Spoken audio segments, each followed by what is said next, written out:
Buenos días, hermanos, hermanas. Como cada domingo también saludamos a quienes nos ven a través de la transmisión que está en nuestra página en internet, www.iglesiacristianalaserena.cl, y saludamos a todos nuestros hermanos que nos ven. Y como siempre, cada domingo, a partir de la semana pasada, estamos saludando especialmente a nuestros jóvenes que están en Santiago y que están conectados a esta hora también con nosotros. Aprovecho de avisarles que el viernes 13 de junio, vamos a tener nuestra reunión mensual en Santiago, así es que para que también estén preparándose y podamos compartir un tiempo hermoso también juntos allá en Santiago. Bien, el día de hoy vamos a continuar con nuestro estudio que está enmarcado, les recuerdo, en este macro tema que es la madurez espiritual, y como tal tiene tantas aristas, hay tanto que aprender, y ese aprendizaje ciertamente no termina, aun cuando hayamos concluido esta serie de estudios que ya lleva varias semanas. Y la razón por la cual extendemos tanto y le tratamos de dar una profundidad a este estudio es el hecho de que aquí radica la importancia, o más bien dicho, la razón de nuestra existencia como cristianos.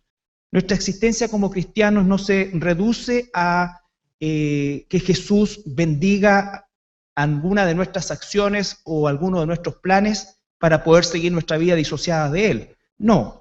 La vida cristiana consiste en agradarle a Él, en glorificarle a Él, en vivir para Él, en ser controlados por Él, en realmente ser sal y luz en este mundo para que Él sea glorificado. Por lo tanto, el foco de nuestra vida cristiana no puede ser otra cosa más que la persona de nuestro Señor Jesucristo y el agradarle y glorificarle a Él.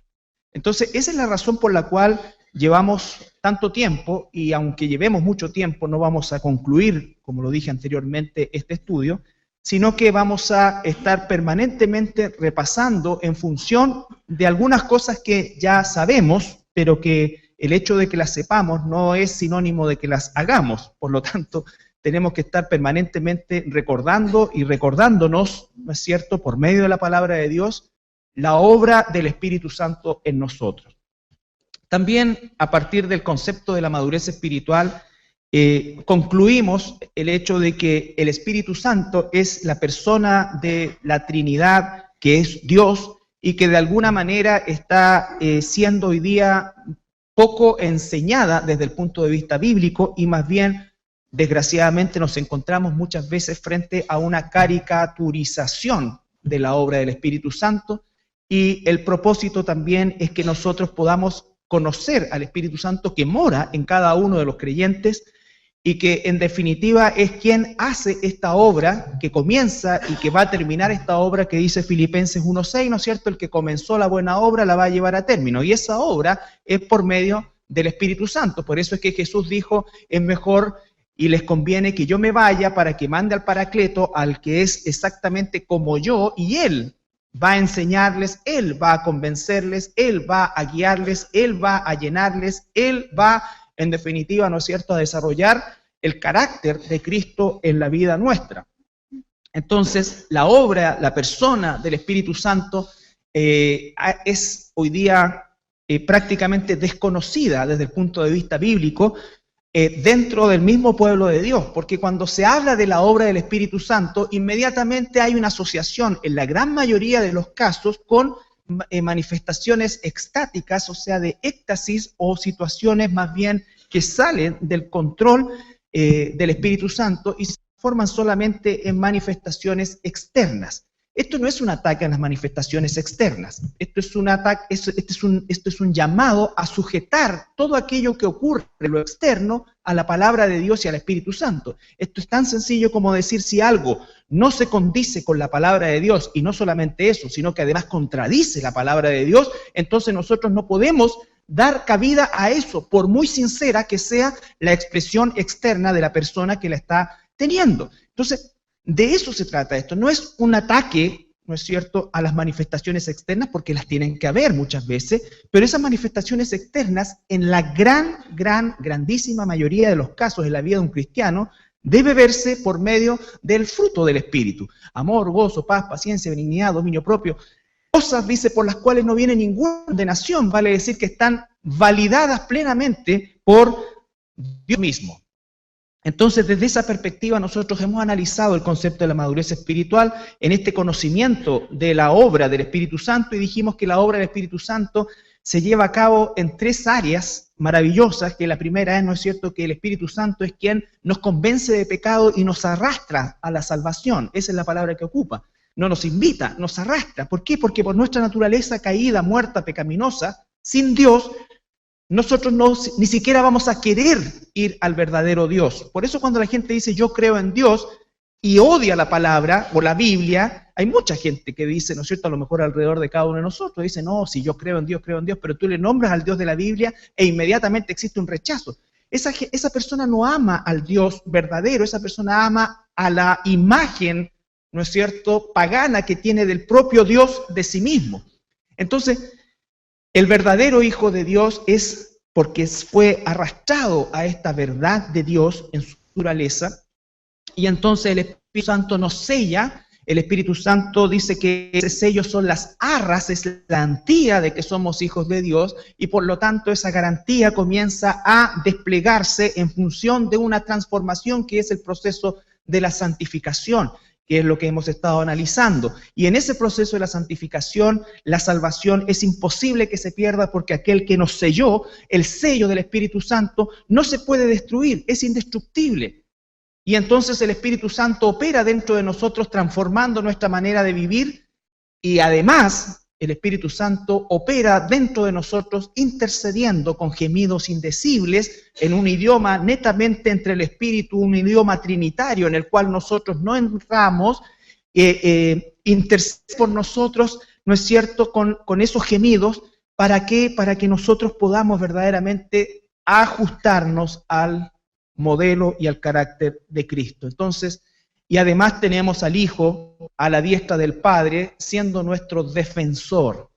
¿No es cierto? Dice 1 Juan que tenemos abogado para con el Padre, a Jesucristo el justo, quien nos defiende, y por lo tanto tenemos una doble protección, la intercesión del Espíritu Santo dentro de nosotros y la asistencia, podríamos decir, legal de nuestro defensor delante del Padre. Por lo tanto, eso es lo que hace que la salvación sea absolutamente imposible que se pierda.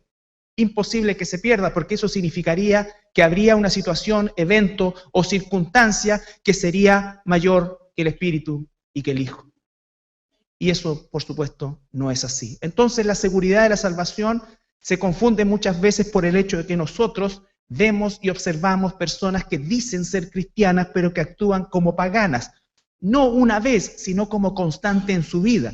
Todos los cristianos estamos sujetos a nuestra naturaleza carnal también, y por lo tanto es posible, real y además seguro que como cristianos vamos a pecar. Pero la práctica del pecado es otra cosa, el deleite en el pecado es otra cosa. El cristiano odia el pecado aun cuando comete alguna vez también pecado.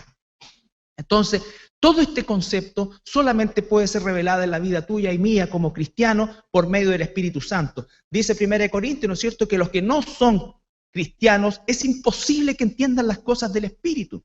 Es absolutamente imposible que entiendan las cosas del Espíritu. Entonces, este conocimiento es para nosotros de manera sobrenatural. Exactamente igual como cuando el apóstol Pedro fue iluminado circunstancialmente en el camino, ¿no es cierto?, a Cesarea de Filipo, cuando iba con Jesús, y Jesús hace la pregunta, ¿quién dice la gente que yo soy? Y hay distintas respuestas, pero llega un momento en que la respuesta correcta la da el apóstol Pedro, y Jesús no lo felicita, sino que le dice que es bienaventurado, que es dichoso, porque aquella revelación no es de él, sino que fue Dios hablando a través de él, confirmando el ministerio, la persona y la obra de Jesucristo. Tú eres el Cristo, el Hijo de Dios. Tú eres el Cristo, el Hijo de Dios. Entonces, el Espíritu Santo obrando, operando en nosotros, desarrollando santidad, y un día, nos va a llevar al último paso de esta salvación, que es la glorificación.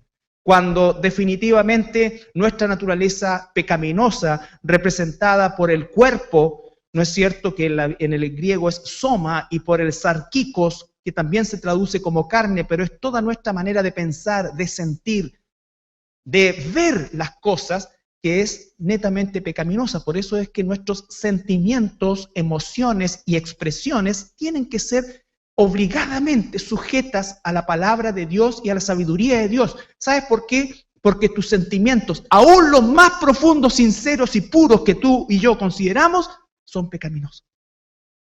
Son pecaminosos.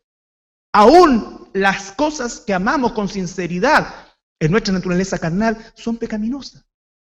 Entonces, ahí la gente se sorprende. Esto solamente lo puede entender quien ha nacido de nuevo. Para quien no ha nacido de nuevo, esto resulta una aberración. Porque siente que tiene un amor puro, por ejemplo, por sus hijos. A veces ni siquiera el amor es tan puro, es más bien turbión, ¿no es cierto?, hacia el cónyuge. Pero hay amores que nosotros tenemos y calificaríamos en nuestra naturaleza humana como puros. Pero aún esos amores o estas expresiones de amor, a la luz de lo espiritual, también están caídas. Y tenemos que sujetarlas espiritualmente. Por eso dice el Señor, lo primero, el que ama padre, madre, hijo, abuela, tío, más que a mí, no es digno de mí. Ya hay ahí. Inmediatamente empieza el estándar que si no hay una naturaleza espiritual dentro de nosotros, no entendemos. Porque hay personas que dicen, yo soy capaz de dar la vida por mis hijos. Pero la Biblia no dice que demos la vida por nuestros hijos, dice que demos la vida por nuestra esposa, a los que somos varones. Y tenemos que estar dispuestos a dar la vida por quien nos salvó, nuestro Señor Jesucristo. ¿Cómo es que eso entra en la mente caída nuestra? ¿Se dan cuenta que nuestras emociones, sentimientos, aún nuestro amor es caído? Porque nuestro objeto de amor primario no es Dios, no es Jesús. Podemos ser nosotros mismos, podemos ser muchas cosas. Y esto no tiene nada que ver con que no quieras a tu hijo, no. Tiene que ver con el hecho de que nuestra naturaleza es caída, egoísta, egocéntrica y absolutamente enfocada en nuestra propia autosatisfacción. Todo aquello adquiere la dimensión real y aún el disfrute real cuando nuestro objeto de amor, de veneración, es Jesucristo. Absolutamente Jesucristo. Entonces, hemos recorrido gran parte de este tiempo analizando estos aspectos del Espíritu Santo, en el cual también nos damos cuenta o hemos estado estudiando el hecho de que efectivamente el Espíritu Santo opera de una manera totalmente distinta a la que nosotros podemos observar muchas veces en esta suerte de caricatura que se hace del Espíritu Santo, y vemos que lejos de eso, el Espíritu Santo, se recuerdan, nos llama a la sobriedad, al control, al dominio propio, ¿no es cierto?, a la templanza. Por lo tanto, si alguien está operando fuera de esa frecuencia, y no solamente no hay templanza, sino que hay descontrol, hay desorden, hay confusión, les vuelvo a insistir, tengo que tomar eso y verlo a la luz de la Escritura. Y si no hay coincidencia, obviamente tengo que desecharlo como elemento espiritual. Como elemento espiritual. ¿Cuántas veces ustedes escuchan probablemente que entran a un lugar y por favor la crítica es hacia las cosas que suceden? Las personas tendrán que dar cuentas, pero nosotros tenemos que dar a conocer hechos y situaciones que afectan el conocimiento y el desarrollo del conocimiento del pueblo de Dios. Entonces entra alguien acá y porque a ustedes los ve todos compuestitos, ¿no es cierto?, y escuchando y poniendo atención a la palabra de Dios, dice, aquí el Espíritu no se mueve. Perdón, ¿qué es que se mueva el Espíritu? Bueno, que haya manifestaciones. ¿De dónde sacaste eso? ¿De dónde sacaste eso? De la Escritura no lo sacaste. Porque aún en Hechos 2, cuando salieron las lenguas de fuego sobre las personas, sobre los discípulos, lo que hablaban eran las maravillas de Dios en el idioma propio de cada uno de los oyentes en la fiesta de Pentecostés, que aglutinaba a los judíos de toda la dispersión a través del mundo conocido, muchos de los cuales ni siquiera hablaban el arameo o el hebreo, o incluso el griego. Partos, medos, elamitas, los elamitas son los iraníes de hoy. Ustedes saben que en Irán, el día de hoy, existe la colonia judía más grande del Medio Oriente. Hay más de 2 millones de judíos en Irán. ¿Cómo es que llegaron ahí? La historia nos dice que a través de la reina Esther. ¿No es cierto? ¿Cómo es que llegaron y cómo es que sobrevivieron? Bueno, ellos no hablaban ni hebreo ni griego. Ellos hablaban elamita, iraní. Y cuando fueron a Jerusalén para la fiesta de Pentecostés, ellos escucharon a 1, 2, 3 o 4 hermanos predicarles el Evangelio de Jesucristo en su propia lengua. No había disolución, no había descontrol, había enseñanza. Enseñanza. Entonces, a eso es lo que yo llamo, ¿no es cierto?, a cada uno de ustedes en este concepto del discernimiento que también hemos estudiado, a ver las cosas y las experiencias a la luz de la Escritura. Y ahí va a salir la verdad de las cosas. Si no se ajusta a la Escritura, entonces no viene de Dios. Porque la palabra dice, santifícalos en tu verdad, tu palabra es la verdad. No dice, santifícalos en su experiencia es la verdad. No, santifícalos en la verdad, tu palabra es la verdad, punto. No estamos impidiendo la obra del Espíritu. En primer lugar, cuando te digan que estás impidiendo la obra del Espíritu, dile, ¿quién soy? Imagínate que este piojo humano tuviera la capacidad de impedir la obra del Espíritu Santo. O sea, si fuese así, el Espíritu Santo no es ni siquiera un ídolo. ¿Quién puede impedir la obra del Espíritu Santo? Nadie. Lo que nosotros tenemos que hacer es clarificar al mundo y a nosotros mismos por medio del discernimiento la verdadera obra del Espíritu Santo. Efesios capítulo 5, versículo 17 al 20, es otro pasaje que vamos a analizar a la luz del conocimiento del Espíritu Santo. El Espíritu Santo produce sobriedad, el Espíritu Santo produce control, el Espíritu Santo produce conocimiento, el Espíritu Santo produce transformación. Efesios capítulo 5, versículo 17 al 20.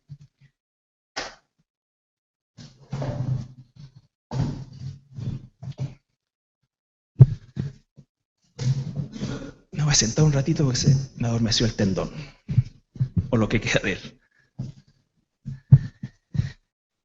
Efesios 5, 17 al 20. Es un pasaje, vuelvo a insistir, que produce las mayores controversias en relación a lo que es, o lo que se llama en la Escritura, la llenura del Espíritu. Lo primero que dice el versículo 17, por tanto no seáis insensatos, sino entendidos de cuál sea la voluntad del Señor. No os embriaguéis con vino, en lo cual hay disolución, antes bien sed llenos del Espíritu, hablando entre vosotros cantos, salmos, con himnos y cánticos espirituales, cantando y alabando al Señor en vuestros corazones, dando siempre gracias por todo al Dios y Padre en nombre de nuestro Señor Jesucristo. Entonces dice el primer versículo que analizamos, el versículo 17, que hace un contraste. Por lo tanto, digamos nosotros, el contexto de estos pasajes está en relación al contraste. Hay un contraste. Aquí el apóstol Pablo, guiado por el Espíritu Santo, está mostrándonos una verdad por medio de una mentira, contrastando ambas cosas. Por un lado dice, ¿no es cierto?, no sean insensatos, y en contraste a eso es, seamos entendidos. Entonces, en esa misma dirección dice después, no os embriaguéis con vino. Por lo tanto, el contraste de ser lleno del Espíritu Santo, lo contrario es ver a una persona llena, ¿no es cierto?, o embriagada en alcohol, vale decir, fuera de control, fuera de sus cabales, ¿no es cierto?, totalmente imposibilitado de tomar una decisión coherente. Ese es el contraste. Pero ¿qué encuentras tú hoy día? En grandes masas de carismáticos, encuentras ¿qué cosa? La borrachera en el espíritu. Entonces, ¿alguien ha escuchado el tema de la borrachera en el espíritu? Bueno, la borrachera en el espíritu es una situación que es una experiencia, ¿no es cierto?, un éxtasis, que justamente es ver a una persona totalmente fuera de sus cabales, imposibilitada de tomar, decir o hacer cualquier cosa que tenga que ver con lo que la Biblia llama dominio propio. Entonces, el contraste es eso. La embriaguez etílica produce un estado que debe ser lo opuesto a la llenura del Espíritu. Antes sean llenos del Espíritu Santo. La palabra lleno ahí, o llenura, es la palabra pleroo, que significa algo que se está llenando, pero que se está llenando permanentemente, que nunca se detiene el proceso. No es algo que se llena una vez y es suficiente. No, es algo que está permanentemente siendo llenado, lo que da a entender directamente en la voz griega que así como se está llenando, se está vaciando. Es decir, nosotros somos sellados una vez por el Espíritu Santo, somos, ¿no es cierto?, determinados una vez por el Espíritu Santo, pero debemos estar permanentemente siendo llenados por el Espíritu Santo. ¿Por qué? Porque nuestra naturaleza carnal va a ser el agente que esté echando fuera aquello que es de Dios. Ya somos cristianos. La llenura del Espíritu Santo solamente puede experimentarla quien es un hijo, una hija de Dios. Pero esa llenura implica justamente la búsqueda y el sujetarnos a la voluntad de Dios, el proceso de la santificación. Entonces dice, no se embriaguen con vino, en lo cual hay disolución, antes bien sed llenos del Espíritu Santo. Además, ¿por qué utiliza la borrachera como elemento de contraste? Porque no nos olvidemos que nos encontramos en el contexto en Éfeso, que era la capital del paganismo griego, ¿no es cierto? Porque se encontraba ahí una de las famosas maravillas del mundo, entre comillas, que era el gran templo de Diana, que de acuerdo a las medidas bíblicas, medía aproximadamente el tamaño de una cancha de fútbol. Y por lo tanto era realmente un monumento gigantesco, no solamente para esa época, sino para cualquier época. Y en ese momento, y en ese lugar, la máxima expresión de este éxtasis idolátrico se concebía cuando aquellos que se iban, ¿no es cierto?, a entregar a esta devoción a Diana o a cualquiera de los ídolos que estaba dentro de ese templo, ¿no es cierto?, se embriagaban o en algunos casos dice también que utilizaban algún tipo de hierba o de preparado alucinógeno, pero el punto era justamente que mediante la pérdida de la conciencia y de la estabilidad como persona, se producía una fusión con el ídolo. Con el ídolo. Entonces, el contexto en que Pablo está predicando esto es un contexto realmente, ¿no es cierto?, en el cual había una raíz de siglos de idolatría que estaba siendo transformada por el poder del Espíritu Santo. Entonces, les está llevando a un proceso cultural y le dice, no se embriaguen, esto es totalmente distinto. Tú para relacionarte con el ídolo tienes que perder el control, ser dominado, y para eso, ¿no es cierto?, necesitas tomar algún tipo de bebida embriagante o algún tipo de preparado alucinógeno que en definitiva baje tus estándares de tal manera que tú te fusiones con ese ídolo. El cristianismo es totalmente distinto. La llenura del Espíritu requiere sobriedad, conciencia, determinación a ser transformado por el Espíritu Santo. Hay conciencia de por medio, hay conocimiento, hay inteligencia, hay sabiduría, hay dominio propio. Por eso, vuelvo a insistir, cualquier actividad, por sincera que parezca, que haga, diga o produzca lo contrario, yo tengo toda la autoridad que me confiere la palabra de Dios para decir, no es de Dios. No es de Dios. Y eso, por supuesto, que a la luz de todo el desorden que se puede ver mayoritariamente el día de hoy, va a resultar una situación de carácter conflictiva. Pero así es como la palabra lo determina. Ahí me volvió la circulación. Entonces, sed llenos. No os embriaguéis, ahí nos vamos a enfocar durante hoy y la próxima semana. No os embriaguéis con vino, en lo cual hay disolución, antes bien sed llenos de espíritu. Lo primero que vemos, ¿no es cierto?, el contexto, que ya lo explicamos, y cuando empezamos a analizar las palabras del apóstol, vemos en primer lugar que hay un mandato, el mandato de sed llenos del Espíritu Santo. El contraste, pero el mandato ahora es sed llenos del Espíritu Santo. Eso significa que la llenura del Espíritu Santo es una actividad no es la prerrogativa de algunos pocos iluminados, sino que es el privilegio de todos los nacidos de nuevo. Somos nación santa, pueblo adquirido por Dios, redimidos todos por la misma sangre de nuestro Señor Jesucristo. No hay acepción de personas en cuanto a los salvados, y por lo tanto, ¿eso qué significa? Significa efectivamente que hay un trabajo que tú y yo estamos llamados a hacer en función de la obra del Espíritu Santo. Y ese trabajo es someternos a Él.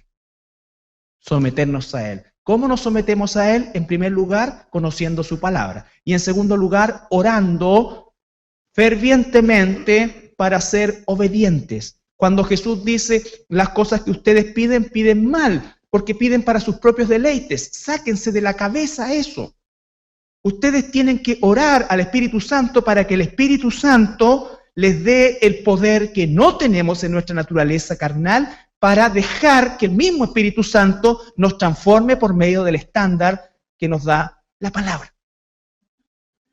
Entonces, esa es la oración que tenemos que hacer nosotros fervientemente. No la oración ferviente que muchos de nosotros podemos llegar a hacer por cosas, situaciones o circunstancias. No estoy diciendo que no se ore por eso, estoy hablando del fervor. Del fervor. ¿Cómo se ve eso? ¿Cómo sabemos nosotros que eso es real? Porque efectivamente cuando nosotros oramos, date cuenta tú mismo, cuánta pasión, cuánta dedicación, cuántas palabras y cuánto tiempo dedicas a orar por las cosas tuyas. Tus hijos, tu trabajo, tu salud, tu bienestar, la salvación de tu abuelita. ¿Y cuánto dedicas a orar por las características espirituales que se quiere desarrollar en mí? Amor, gozo, paz, paciencia, benignidad, dominio propio, humildad. Dejar de mentir, dejar de robar, dejar de esto, pero no una vez, sino que hasta que eso sea vencido por el poder del Espíritu. Y después de eso, ¿cuánto oras por tus hermanos, por la iglesia, por los propósitos de Dios en tu vida? Probablemente haya un desbalance. Y de hecho lo hay.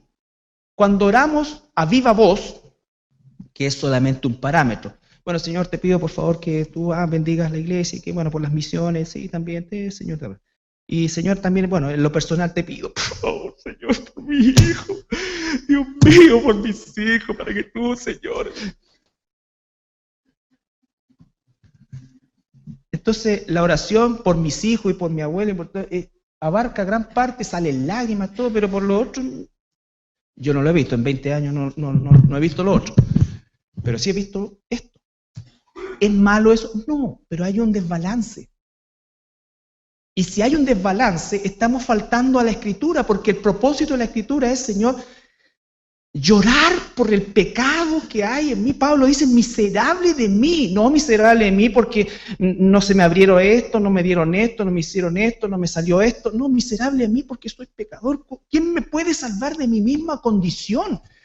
Hago lo que no quiero. Él está luchando con su carácter carnal caído y el carácter de Cristo, que quiere instaurarse, y por eso dice que el Espíritu Santo que está en nosotros gime, porque está dentro de un tabernáculo caído, que somos nosotros.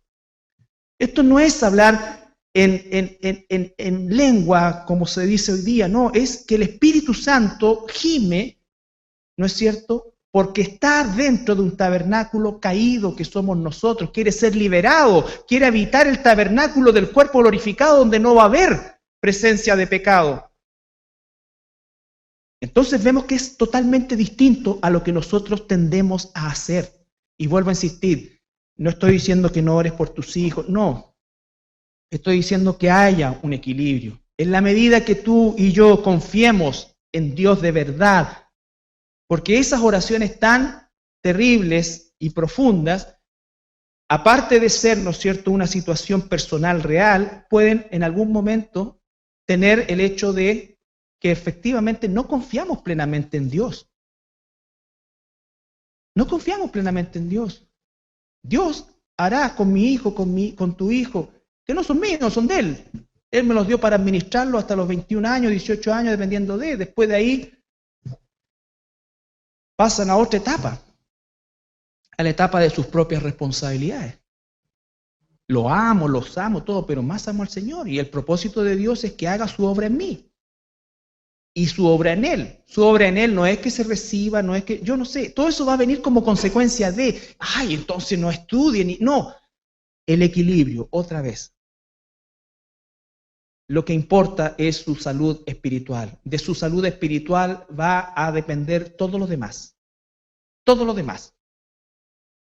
Entonces, vemos que la llenura del Espíritu Santo comienza verdaderamente con un conocimiento real de la voluntad de Dios. La voluntad de Dios es vuestra santificación. Una y otra vez lo dice. La voluntad de Dios es vuestra santificación. La voluntad de Dios se va a expresar de muchas maneras, pero el propósito más grande, si es que tú y yo entendemos lo que es agradar a Dios, cuando la Biblia dice, ¿cuántos hemos leído? Todo lo que hagan, háganlo para la gloria de Dios. Y nosotros decimos, Señor, este título es para tu gloria, Señor, este es para tu gloria, este auto es para tu gloria, Señor, esto todo es para tu gloria. Mentira. Lo que glorifica a Dios es un carácter transformado. Todo lo demás es parte de un proceso que incluso ni siquiera a veces viene de Dios. Por lo tanto, no estoy diciendo que vayamos en contra de estas situaciones ni de las responsabilidades que cada joven, cada adulto, cada padre, cada madre debemos cumplir en amor de Dios. Lo que estoy diciendo es que debemos colocar la vista en las cosas de arriba y no en la de la tierra. Eso no es caminar disociados de nuestras responsabilidades, eso es caminar por un objetivo distinto. El objetivo de tu vida debe ser, si eres un hijo, una hija de Dios, agradar, glorificar a Dios en todo. ¿Qué es lo que glorifica a Dios? El carácter semejante al de su Hijo, Jesucristo. ¿Qué está haciendo el Espíritu Santo en ti y en mí? Transformando nuestra naturaleza caída en una naturaleza que agrade a Dios. Que agrade a Dios. Entonces, sed llenos del Espíritu Santo. Y por supuesto, ese mandato no lo podemos cumplir sino a la luz de la palabra. En Juan 17 dice, santifícalos en tu verdad, tu palabra es la verdad. Santiago 4:7, porque Juan, lo hemos visto varias veces, Santiago. La carta de Santiago, el capítulo 4, versículo 7.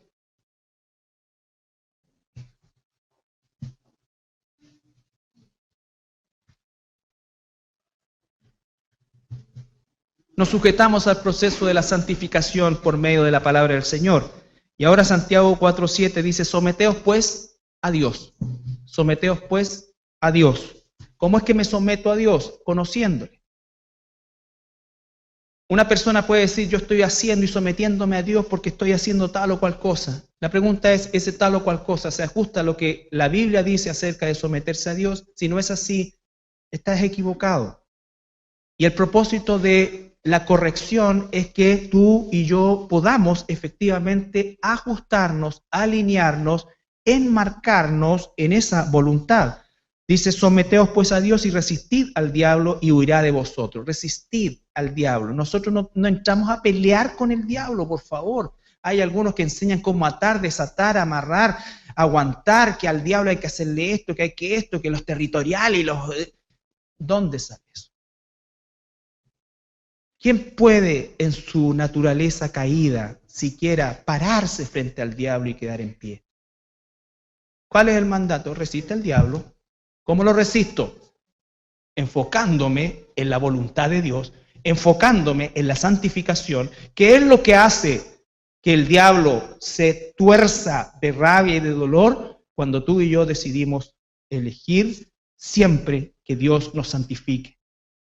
Cada vez que tú y yo dejamos de mentir, dejamos de pensar obscenamente, dejamos de desear lo que no debemos, dejamos de robar, dejamos esto, pero para la gloria de Dios en un proceso espiritual interno, doloroso, pero fructífero, el diablo se revuelve. Tú no sabes cómo se ríe el diablo cuando dice, ¡y yo te ato! ¿Se han puesto a pensar en eso? Atamos a las huestes de Satanás. Sacan del versículo atar y desatar y ni siquiera entienden qué es lo que es atar y desatar y ni siquiera entienden el proceso que los mismos apóstoles hicieron de. Y vamos atando miércoles y desatando y es pornografía espiritual eso, abiertamente. Es una cuestión absolutamente caída. ¿Cómo es que tú atas al diablo en tu vida? ¿Cómo es que tú resistes al diablo en tu vida? El no ceder a las que él dice. El no ceder, el luchar contra el pecado. El buscar a Dios. El diablo te va a meter e inventar cientos de cosas para que tú no leas la Escritura. ¿Cuántos de ustedes ya terminaron Romanos? No levanten la mano.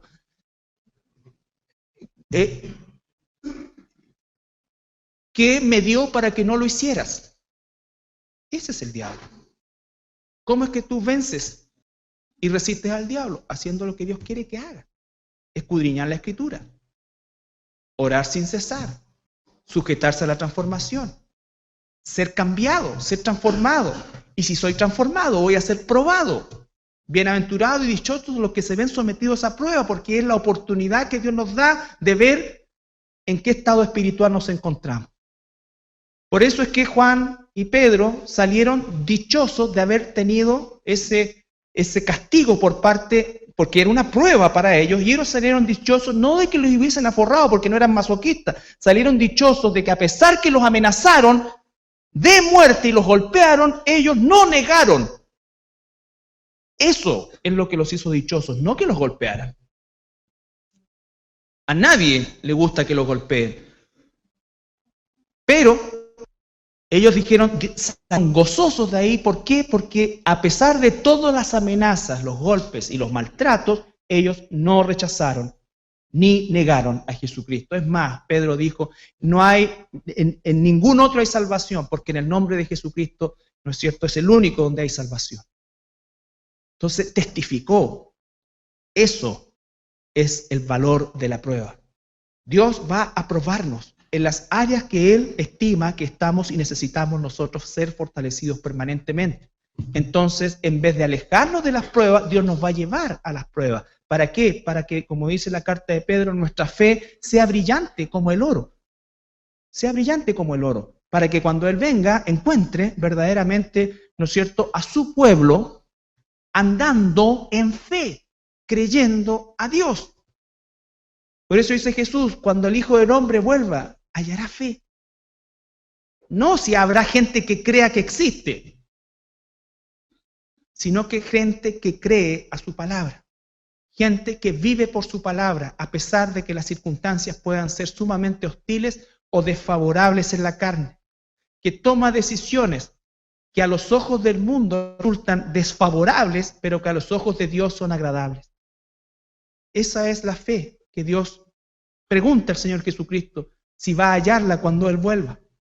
Por eso dice eso, porque la época que estamos viviendo no es una época donde la fe en Dios abunde, lo que abunda es la apostasía. La apostasía. Por eso es que todo lo que se hable de avivamiento y todo esto no.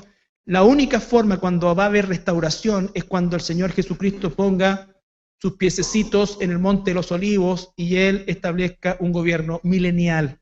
Ahí recién va a haber una restauración. Antes no, estamos en un proceso de degradación, no de restauración. Y tenemos que hacer la voluntad de Dios en medio de esta situación. Romanos 15, 4.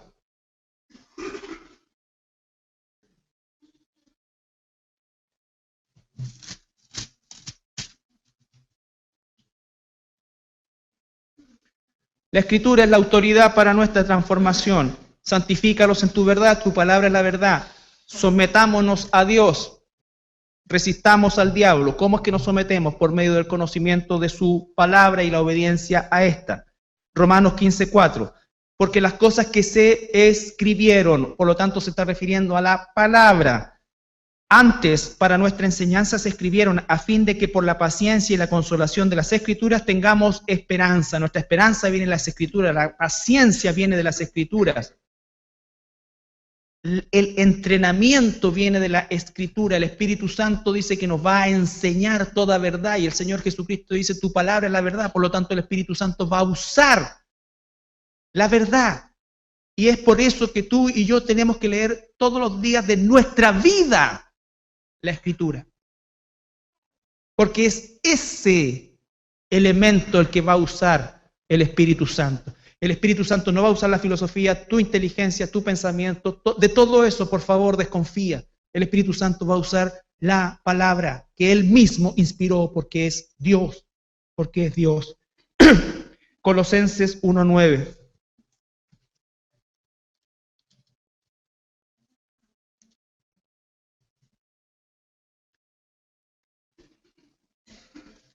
Recuerde que estamos viendo la llenura del Espíritu Santo. No hay llenura sin palabra.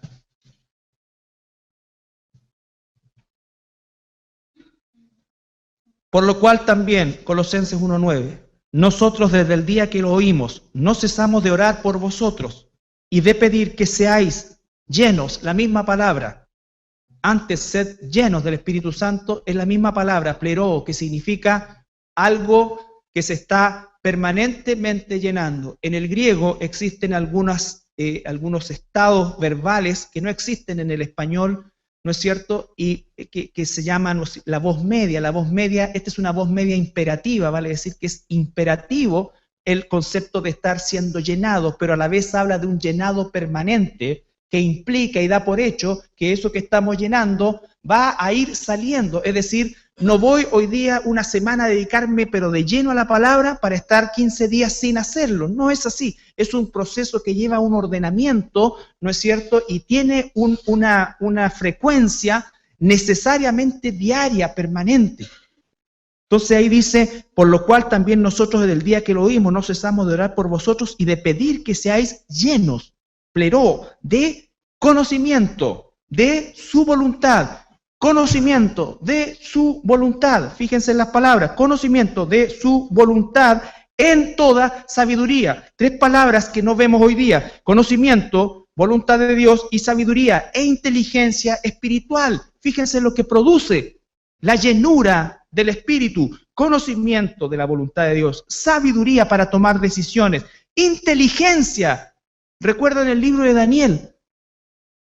Cuando el Nabucodonosor llamó y encontró a Daniel y a sus amigos 10 veces más sabios que todos los otros.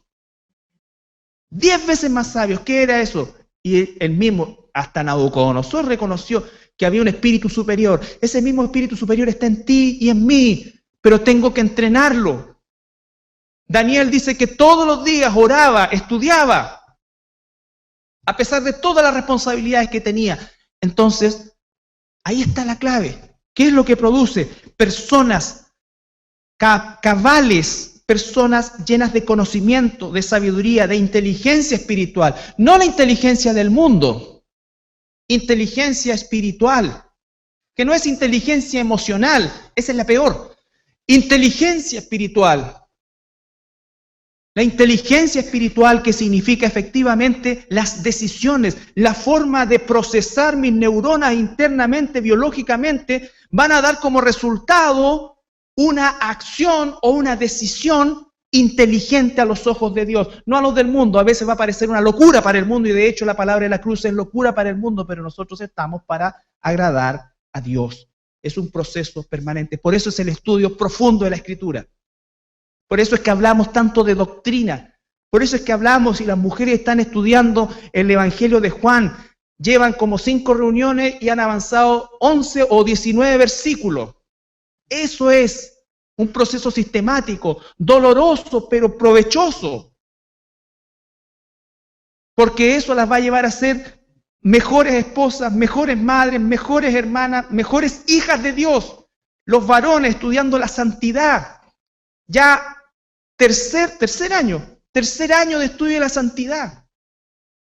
¿Es suficiente? No es suficiente.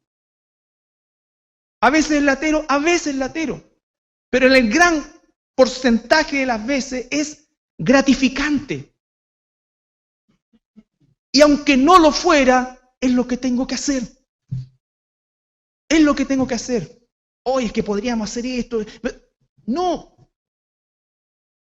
1 hora y media el día lunes para los varones, invirtámosla en la santidad, ser padres santos, ser esposos santos, porque queremos agradar a Dios.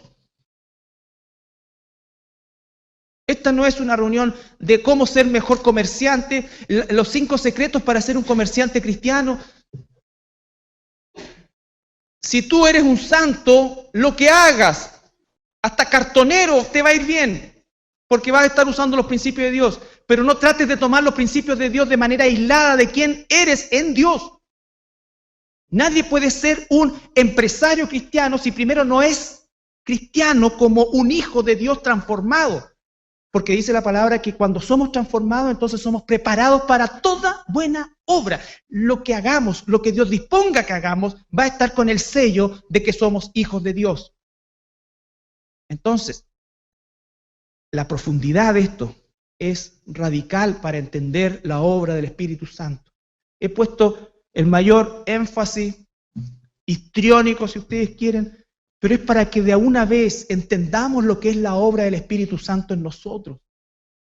La obra del Espíritu Santo es una transformación traumática, pero provechosa, eficaz y eterna, y que va a agradar a quien nos tomó para salvación sin merecerlo.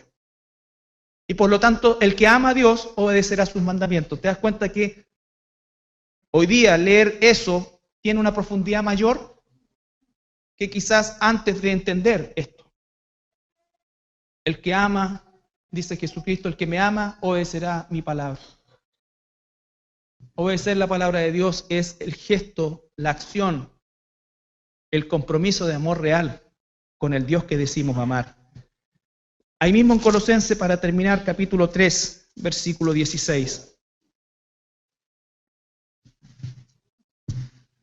¿Cómo es que somos llenos del Espíritu? Hoy día vimos solamente el aspecto de la palabra.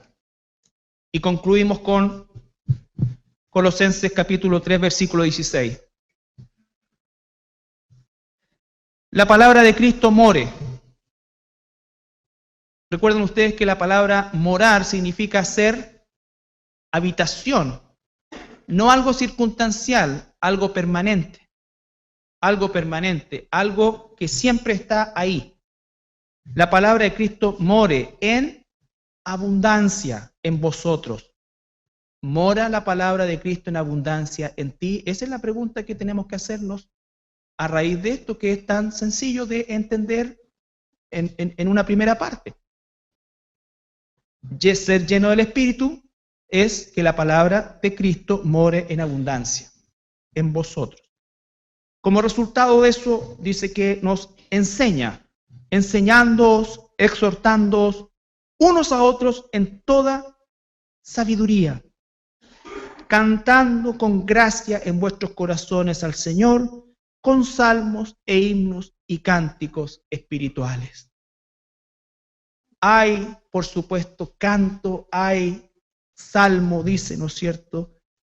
Pero hay conocimiento, hay sabiduría, hay todo el entendimiento que necesito, ¿no es cierto?, para disfrutar en plenitud las expresiones que también como hijo de Dios le doy a Dios. Pero si tú te expresas a Dios sin conocerle, puede que cometas error y de hecho lo vas a hacer. Oh, si yo, mira, todo el día canto, todo el día yo hago las cosas cantando y le danzo al Señor y acá y ya, y cuando lees la Biblia, nunca. O 5 minutitos, o 3 minutitos, o saco un pancito. Eso no es abundante. La palabra de Cristo more abundante. More abundante. Ahora, si te cantáis una canción y te pegáis una bailada en la mañana, pero todo el resto del día es una meditación en la palabra, eso está bien. Pero si es al revés, está mal. Ay, pero es que, es mi forma sí, tu forma no sirve. Tu forma no sirve. Y ahí es cuando la gente se enoja con uno y te tratan de esto. Pero esa es la verdad. Mi forma, tu forma no sirve. La forma de Dios es esta. Escudriñar la Escritura. someterse a Dios, resistir al diablo, ser transformado. La palabra de Cristo more en abundancia en vuestros corazones, para que sean sabios, para que sean esto, como consecuencia, sus decisiones, todo lo. Si además de eso Dios te regaló una fibra emocional, ¿no es cierto?, que realmente lees los salmos y te emociona y llora, alabado sea el cielo, de verdad. Yo creo que es un don de Dios cuando las personas, ¿no es cierto?, los hermanos y las hermanas tienen esa fibra y la logran desarrollar y controlar, ¿no es cierto?, y sujetar a la palabra de Dios. Es una bendición de Dios. Pero lo que es absolutamente necesario es estar sujetos, ser llenos y realmente entender lo que significa la llenura del Espíritu Santo. Cuando no hay palabra, entonces hay confusión. Y ahí cualquiera puede decir, ¿no es cierto?, lo que crea que tiene que decir. Fíjense que dice, enseñando y exhortándose unos a otros con toda sabiduría, usando la Biblia, nos juntamos, estudiemos, preguntemos, estamos estudiando Romanos, nos vamos a juntar, ¿qué es lo que no entendemos de esto? ¿Qué es lo que entendemos de esto? Buscamos con un diccionario, con esto. Eso es ayudarnos unos a otros, con la palabra exhortarnos unos a otros, animarnos unos a otros. No me vengas con que, mira, tengo un mensaje para ti de parte de Dios. Ya ahí en qué capítulo está, en qué libro. No, Dios me reveló, no está en la Biblia, Dios me... No, entonces, no tengo nada que escuchar. No tengo nada que escuchar. Dios me dijo que te dijera. Dios me mostró en oración una palabra para ti, porque estaba orando por ti. ¿No es cierto? No porque tengo bronca contigo y estoy encontrando el versículo justo para decirte lo que no te quiero decir de frente. Entonces, buscar ahí. Aquí, mira, el Señor me mostró. Porque también podemos manosear la Escritura de esa manera. Tiene que haber, y por eso es que el control del Espíritu Santo es fundamental. Ser lleno del Espíritu Santo es ser llenos de la palabra de Dios. Todo lo que opere en nosotros como transformación está mediado por la palabra de Dios. Todo lo que hagamos, dice, todo lo que digan, todo lo que hagan, háganlo para la gloria de Dios. No puedo hacerlo para la gloria de Dios si no estoy lleno del Espíritu Santo. Y no estoy lleno del Espíritu Santo si no estoy lleno de la palabra de Dios. Y como lo vamos a ver la próxima semana, esa llenura, ¿no es cierto?, se complementa con la oración, pero la oración eficaz, la oración efectiva, la oración bíblica. No la oración nuestra, la oración bíblica. Recuerden que Padre nuestro que estás en los cielos, santificado sea tu nombre, hágase tu voluntad en la tierra como en el cielo, el pan, ¿no es cierto? Como en el versículo 8 viene el pan. Pero nosotros lo cambiamos al versículo 1. Señor, mis necesidades primero y después el reino. Hay un orden que estamos violando y si violamos ese orden, entonces lo que está escrito no se aplica, no resulta. Porque necesitamos la oración, por supuesto, pero necesitamos la oración bíblica para cumplir el propósito bíblico, para ser llenos de ese propósito bíblico y para que nuestra vida sea realmente sujeta, sometida y que glorifique al Dios de los cielos. Y al igual que Juan el Bautista, nosotros menguemos lo más que el Espíritu Santo nos pueda aplastar para que el Señor pueda brillar en nosotros. En nosotros. Por eso es que dice, no contristéis el Espíritu Santo. La gran mayoría de nosotros contrista al Espíritu Santo. No es que el Espíritu Santo esté en un rincón del corazón llorando. No. Contristar al Espíritu Santo significa entristecerlo por no obedecerlo. Por no obedecerlo. Entonces, hermanos, la llenura del Espíritu Santo necesaria e imprescindiblemente es ser llenos de la palabra de Dios. ¿Nos ponemos de pie para orar?